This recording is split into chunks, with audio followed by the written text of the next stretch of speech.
Imaginez-vous coincé dans un espace si étroit que vous ne pouvez même pas respirer normalement, avec des tonnes de roches au-dessus de votre tête, dans une obscurité totale. Aujourd'hui, je vais vous raconter 2 histoires terrifiantes de spéléologie qui ont mal tourné. La première vous donnera des sueurs froides si vous êtes claustrophobe, et la seconde révèle comment l'excès de confiance peut transformer une passion en tragédie mortelle. Le 2 juin 2004, par un samedi après-midi ensoleillé dans le Wyoming, 9 adolescents se sont retrouvés devant l'entrée de la grotte de Tongue River.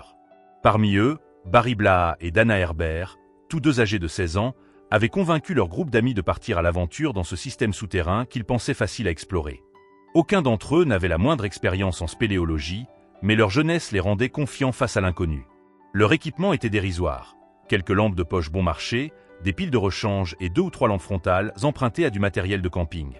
Pas de casque, pas d'équipement spécialisé, et surtout, aucune connaissance des dangers mortels que peuvent receler les grottes lorsque les choses tournent mal. Le groupe s'enfonça dans les entrailles de la montagne en file indienne, riant et plaisantant sur cette aventure qui s'annonçait formidable. Au début, le passage principal était spacieux, permettant de marcher debout et de se déplacer librement. L'atmosphère était à la découverte et à l'excitation. Plus ils progressaient dans le système, plus ils découvraient de passages secondaires qui se ramifiaient depuis le tunnel principal. Certains menaient à des cul-de-sac, les obligeant à rebrousser chemin pour explorer d'autres voies.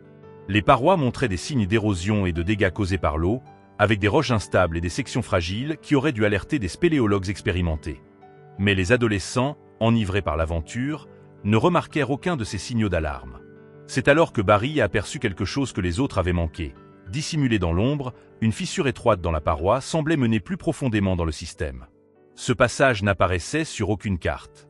C'était peut-être leur découverte, leur ticket pour la célébrité parmi leurs amis. Le groupe se rassembla autour de l'ouverture, dirigeant leur faisceau lumineux dans ce boyau mystérieux.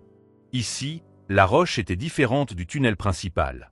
Elle paraissait fracturée, instable, maintenue ensemble uniquement par la gravité et le temps. De petites pierres se détachaient au moindre contact, mais les adolescents ne voyaient dans tout cela qu'une aventure extraordinaire. L'excitation de la jeunesse et le frisson de la découverte poussèrent Barry et Dana à s'enfoncer dans ce passage qui se rétrécissait progressivement. Pendant que leurs amis exploraient d'autres zones de la grotte, ils se faufilèrent d'abord de profil, puis à 4 pattes, et finalement en rampant sur le ventre comme des soldats. Le passage continuait de se contracter autour d'eux, leur faisceau révélant que le tunnel s'étendait encore plus loin. La section la plus étroite mesurait à peine 45 cm de large sur 60 cm de haut, créant une ouverture semblable à une fente qui aurait défié même des spéléologues expérimentés avec un équipement adapté. Barry, légèrement plus petit que Dana, s'engagea le premier dans cette section, suivi de près par son ami. Les parois les comprimaient de tous côtés, et ils devaient expirer complètement pour progresser ne serait-ce que de quelques centimètres dans cette restriction cauchemardesque. Barry atteignit finalement un point où le passage devenait impossible à franchir. Les murs se refermaient tellement qu'il ne pouvait plus faire passer son corps, quelle que soit sa position. La décision intelligente était évidente, faire demi-tour et ressortir en rampant. Il pourrait explorer d'autres parties de la grotte. Mais l'impatience typique de l'adolescence et sa détermination à continuer l'exploration prirent le dessus sur toute prudence. Barry décida de tenter de dégager l'obstruction en déplaçant quelques-unes des pierres plus petites qui bloquaient son passage. Il réussit à libérer un bras dans cet espace confiné et saisit un rocher de la taille d'une balle de softball qui semblait faire partie du blocage. Sans réfléchir aux conséquences ni comprendre le fonctionnement des systèmes de grotte, il commença à utiliser cette pierre comme un marteau, frappant les rochers plus gros devant lui pour tenter de les briser ou de les déloger.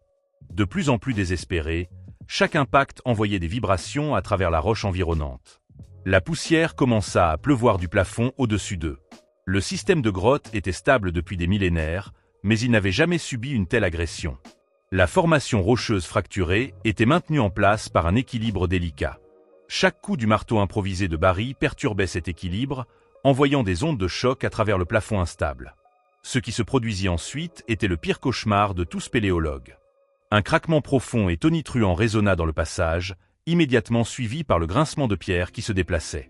Un énorme rocher, pesant plus de 136 kg, se détacha du plafond et s'écrasa directement derrière Dana. L'impact fut dévastateur.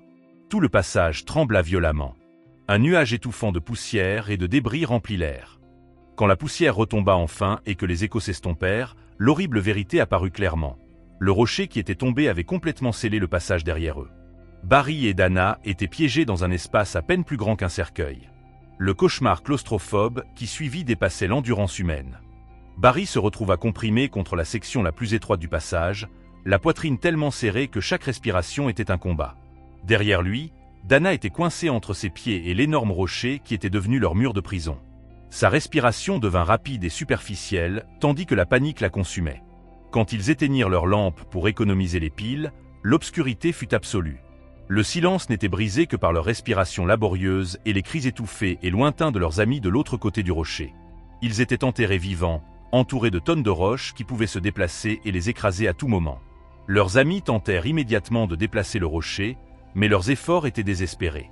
La pierre aurait tout aussi bien pu faire partie intégrante de la montagne. Leur tentative désespérée de creuser autour ne faisait que souligner l'impossibilité de la situation. Chaque bruit de grattage et chaque cri frustré ajoutaient à la torture psychologique des adolescents piégés. Les minutes s'écoulaient comme des heures. La roche dure s'enfonçait dans leur corps en tout point, coupant la circulation et créant une pression atroce. L'air dans leur minuscule prison devenait vicié et chaud à cause de leur respiration.